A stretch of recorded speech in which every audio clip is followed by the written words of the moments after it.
Hi everyone, we are back again with session 8 of the Hanuman Chalisa program. Moving on to the next slide, session 8 includes explanation on verse 13, 14, 15, and 16. We're going to pretty much follow the same pattern as our previous sessions. We are going to go over the Hanuman Chalisa through verse 12 and then we will kick off verse or chopai 13, moving on to 14, 15, and 16 in this session. So without further delay, Doha 1. Shri गुरु चरण सरोज रज निज मन मुकुर सुधार बरनउँ रघुबर बिमल यश जो दायक फल चार बुद्धिहीन तनु जानिके सिमरु पवन कुमार बल बुद्धि विद्या देहु मोहे हरहु कलेश विकार जय हनुमान ज्ञान गुण सागर जय कपीस तिहु लोक उजागर रामदूत अतुलित बल धामा अंजनी पुत्र पवन सुत नामा महावीर विक्रम बजरंगी कुमति निवार सुमति के संगी कंचन वरन विराज सुबेसा कानन कुंडल कुंचित केशा हाथ वज्र और ध्वजा विराजे कांधे मूंज जनेऊ साजे शंकर सुवन केसरी नंदन तेज प्रताप महाजगवंदन विद्यावान गुणी अति चातुर राम काज करबेको आतुर प्रभु चरित्र सुनबेको रसिया राम लखन सीता मन बसिया सूक्ष्म रूप धारी सियाहि दिखावे विकट रूप धारी लंका जरावे भीम रूप धारी असुर सहारे रामचंद्र के काज सवारे लाए संजीवन लखन जियाए श्री रघुवीर हर्ष उर लाए रघुपति कीन्ही बहुत बड़ाई तुम मम प्रिय भरत ही संभाई. And now let's kick off session 8. Our verse 13, 14, 15, and 16 are pretty much, somehow I should say, not pretty much, but somehow related to our previous verses where Lord Rama is very happy about Hanuman bringing Lakshman back to life. And so in verse 13, he says, सहस बदन तुम्हारो यश गावे अस कहीं श्रीपति कंठ लगावे. Sahas Badan means all the bodies of the world, basically everyone in this world. Tumharo yash gave. Everybody is singing your glory. Sahas Badan tumharo yash gave, as kahi Shripati kant lagave. Shripati is again Lord Rama. Saying this, Lord Rama embraces Hanuman. As kahi Shripati kant lagave. Let's repeat this 4 more times. Sahas बदन तुम्हारो यश गावे अस कहीं श्रीपति कंठ लगावे. Again, सहस बदन तुम्हारो यश गावे अस कहीं श्रीपति कंठ लगावे. Again, सहस बदन तुम्हारो यश गावे अस कहीं श्रीपति कंठ लगावे. And the last time, सहस बदन तुम्हारो यश गावे अस कहीं श्रीपति कंठ लगावे. All right, moving on to verse 14. संकाधिक Brahmadi Munisha Narad Sarad Sahit Ahisa. Basically, our verse 14 and 15 are together. And in these verses, verses 14 and 15, different deities are being named, different celestial bodies are being named. So, Sankadik is Sanaka is a very well known sage. So, Sankadhik means Sankada and other sages. Brahmadi is Lord Brahma. There are three the main gods in Hindu mythology: Brahma, Vishnu, and Shiva. Sorry, I forget the third one. But Brahma is one of the main gods in Hindu mythology. So Sanaka and other sages, Sankadik, Brahmadi is Lord Brahma, and Munisha means all the other gods. And the next line is Narad Sarad Sahit Ahisha. So Narad is one celestial body. Sarad is goddess Saraswati. Sahit is like we in English we'll say and. So Narad, goddess Saraswati, and Ahisha. Ahisha is the Sheshnag. He's another um, celestial body who is part of um, one of these stories related to Mahabharata, not to Ramayana though. So Narad Sarad Sahit Ahisha. Let's repeat this four more times.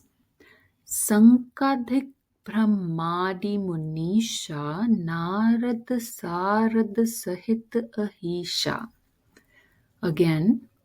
Sankadhik Brahmadi Munisha Narad Sharad Sahit Ahisha. Again, Sankadik Brahmadi Munisha Narad Sharad Sahit Ahisha. And the last time, Sankadik Brahmadi Munisha Narad Sharad Sahit Ahisha. Great. Now, we're moving on to verse 15, and like I had mentioned, at the start of verse 14 that our verse 14 and 15 kind of go hand in hand, in which they name the different deities, different celestial bodies. And so in verse 15 we say Yam Kuber Digpal Jahan Te Kavi Kovid Kahi Sake Kahan Te. So the first line basically names the other deities. Yam, which is the god of death. Kuber, which is the god of wealth. Digpal. Digpal are the deputies who stand guard on the four corners of the universe. Digpal Jahante. Jahante means universe, right? So Digpal Jahante, Digpal are the guardians, the four guardians of the universe. And Kavi Kovid Kahi Sake Kahate. Kavi is a word that we use even in Hindi language today. Kavi basically refers to a poet. Kovid is scholars. Kahi sake kahan the means have not been able to describe, adequately express your glory. So in these two lines, basically, the poet is saying that all these great men, all these deities, all these gods have talked about you, have tried to express your personality, and have not been adequately able to. So, how can I, then, a mere human being, a mere poet, give an adequate expression of your excellence, of your glory? You are just beyond amazement for everyone. Let's repeat this four more times. Yam Kuber Digpal जहाँ ते, कवि कोविद कहीं सके कहाँ ते. Again, यम कुबेर दिगपाल जहाँ ते, कवि कोविद कही सके कहाँ ते. Again, यम कुबेर दिगपाल जहाँ ते, कवि कोविद कही सके कहाँ ते. Wonderful. Last time. यम कुबेर दिगपाल जहाँ ते, कवि कोविद कहीं सके कहाँ ते. Great. I think all of you are doing great. I do believe that these 4 verses are slightly more complex than the other verses that we had done in our session 7. So take your time, don't get disappointed. But let's cover this last verse of our session 8. तुम उपकार सुग्रीव ही कीन्हा, राम मिलाए राजपत दीना.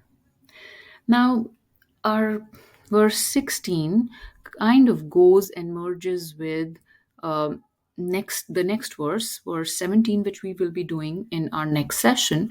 But I think it's a great introduction into our next session. So we will include our verse 16 in this session, and then you will see how it flows and connects into the next verse.